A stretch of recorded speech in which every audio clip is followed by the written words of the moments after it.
Good morning. I just woke up and I'm gonna have my breakfast.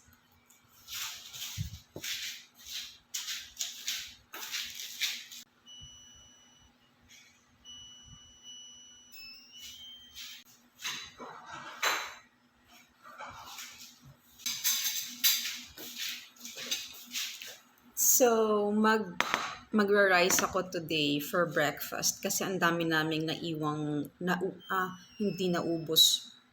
Madami kaming hindi naubos na dish last night. So, nag-cook na lang ako ng rice para makain yung mga ulam kagabing naiwan na tira.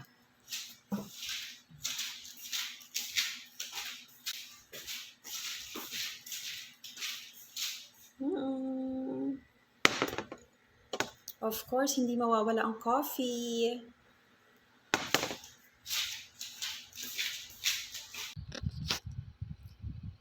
So, tignan nyo guys yung naiwan naming food kagabi. I'll show it to you. There. So, meron pang tawag dito. Hindi ko alam kung anong tawag dito eh. Siguro ginisang upo. Kasi nagisa-gisa lang ako ng upo with carrots.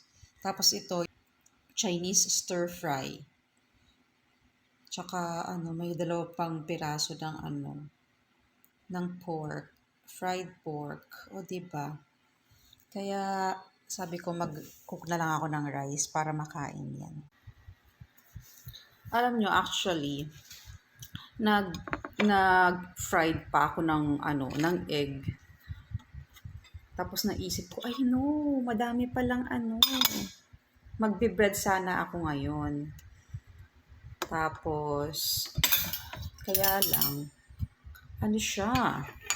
naisip ko bigla, nakapag-fried na ako ng egg, tapos naisip ko bigla, ay ang dami palang hindi naubos na food kagabi. Kaya, sinet aside ko muna yung egg. Kailangan ko muna ubusin to. And, mag-isa lang ako magbe-breakfast ngayon kasi may OT si husband.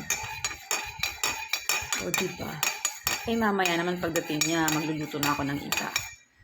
So, kailangan ko nang ubusin to. It's a good morning! Ang ganda-ganda ng panahon sa labas. Alam mo yun, parang gusto kong maglakad-lakad sa labas.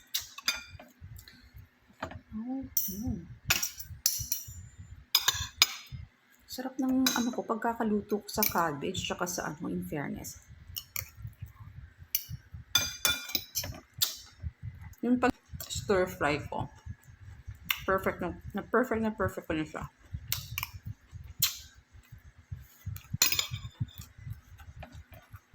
Kaya pag nagmamadali ako, tapos mag-cook ako, ito na yung ginagawa ko, pang mabilisan. Kasi ito yung veggies na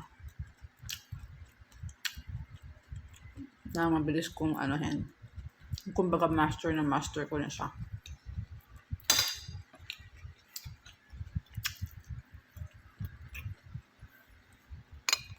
Dami pa.